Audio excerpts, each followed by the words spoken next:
Assalamualaikum warahmatullahi wabarakatuh. Di sini saya akan menjelaskan tentang metode eksplorasi dalam geofisika. Adapun yang pertama yaitu klasifikasi dan batasan metode geofisika.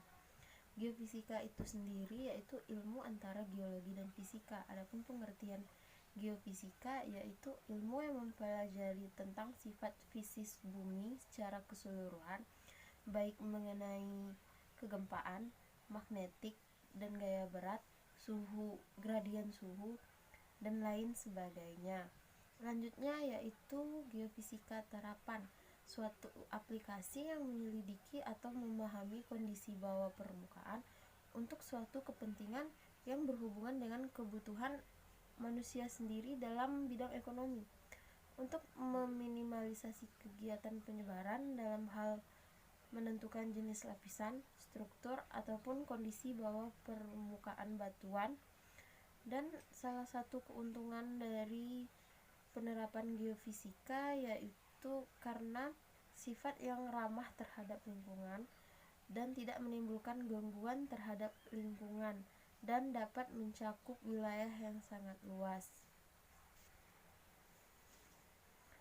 Selanjutnya yaitu menurut Sherif pada tahun 1991, ia mendefinisikan geofisika terapan itu sebagai pengembangan dan penafsiran pengukuran sifat fisis bumi untuk mengetahui kondisi bawah permukaan, terutama yang berhubungan dengan tujuan ekonomis, seperti sumber energi atau endapan mineral.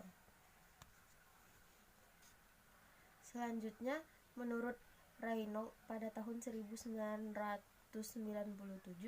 ia mendefinisikan engineering geophysics itu sebagai penerapan metode geofisika untuk penyelidikan material atau struktur bawah permukaan yang sangat cenderung memiliki implikasi rekayasa yang sangat signifikan.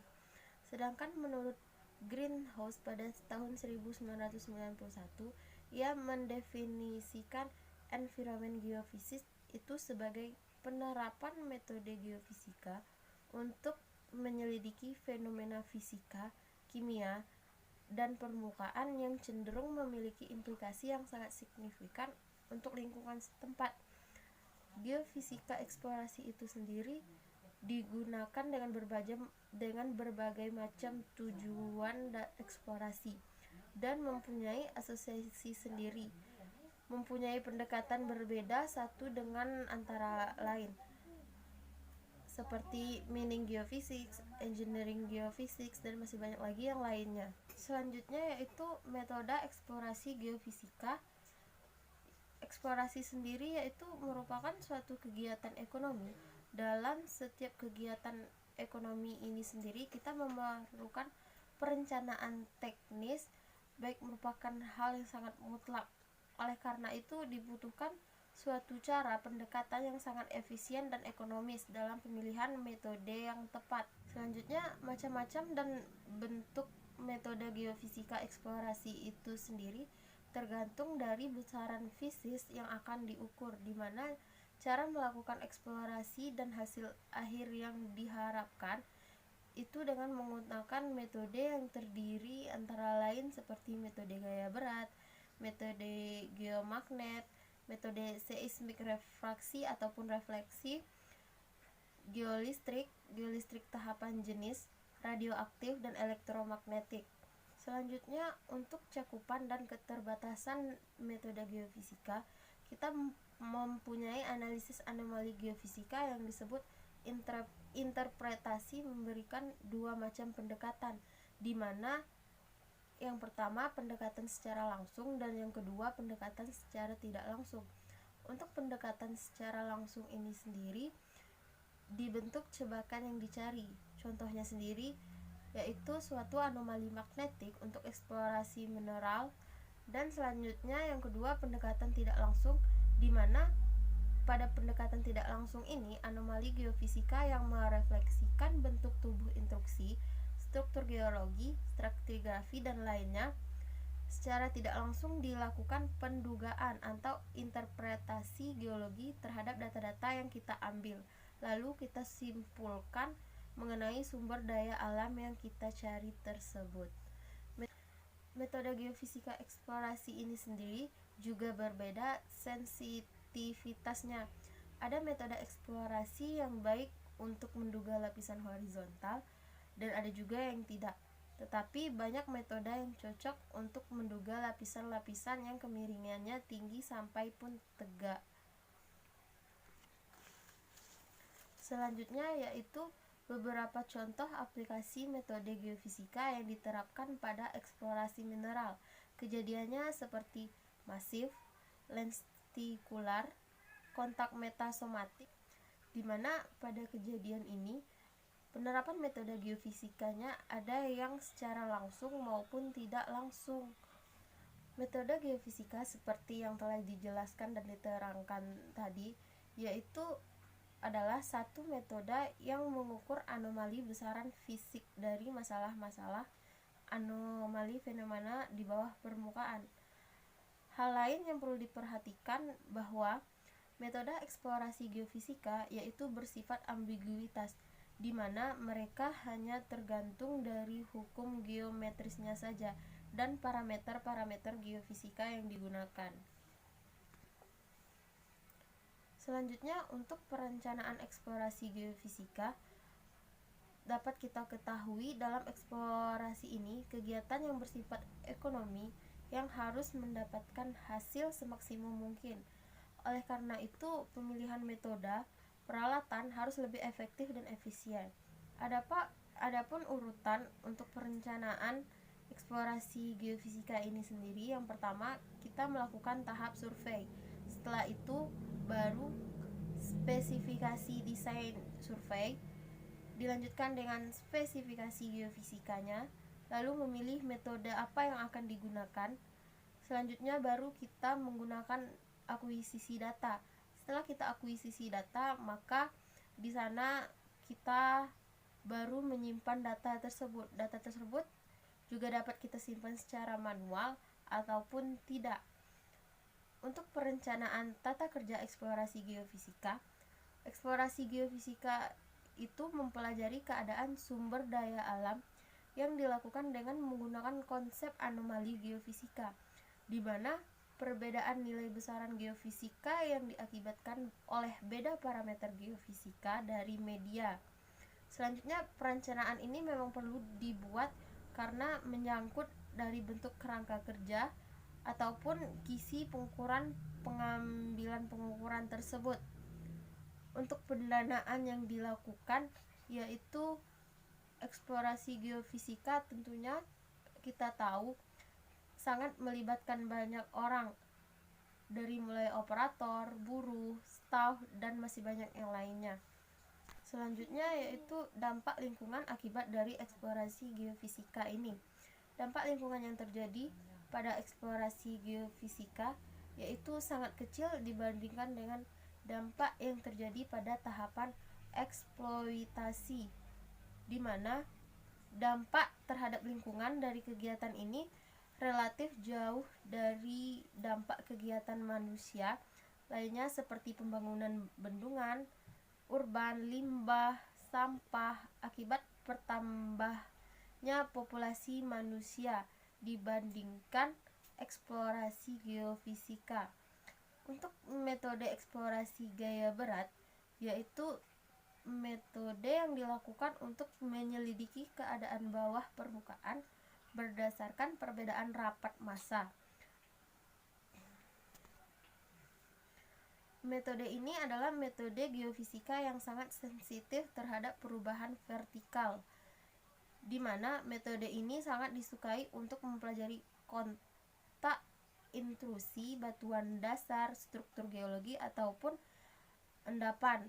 Selanjutnya, pemisahan anomali akibat dari rapat massa dan kedalaman yang berbeda dilakukan dengan menggunakan filter matematis dan filter geofisika. Selanjutnya, untuk metode eksplorasi geomagnet dilakukan berdasarkan pengukuran anomali geomagnet yang diakibatkan oleh perbedaan kontrasuseptibilitas. Umumnya, tubuh intrusi urat hidrotermal kaya akan mineral ferromagnetik yang akan memberi kontras pada batuan sekelilingnya. Selanjutnya, metode eksplorasi yang disukai karena data akuisisi dan data processing ini juga dilakukan tidak serumit dengan metode gaya berat yang sebelumnya telah dijelaskan. Selanjutnya yaitu metode eksplorasi geolistrik. Metode eksplorasi geolistrik yaitu metode eksplorasi geofisika yang sangat kompleks karena terdiri dari bermacam-macam metode.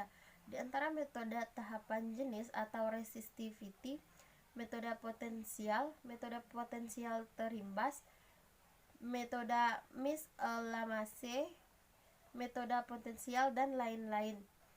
Selanjutnya yaitu metode tahanan jenis, di mana metode eksplorasi ini dilakukan berdasarkan perbedaan harga tahanan jenis batuan yang terdapat pada daerah yang dimiliki atau yang ingin diselidiki.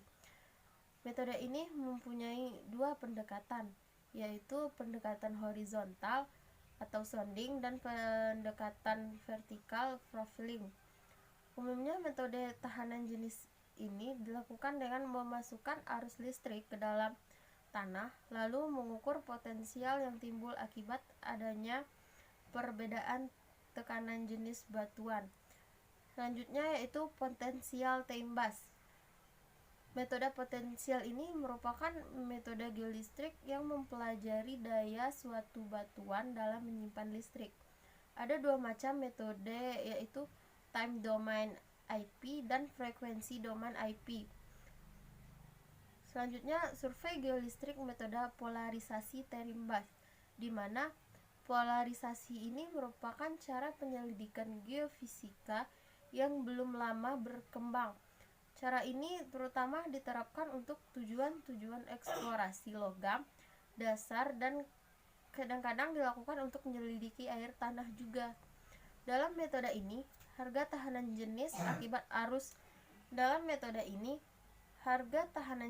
akibat arus dengan frekuensi yang tinggi akan lebih rendah dibandingkan dengan harga tahanan jenis yang diakibatkan oleh frekuensi yang rendah.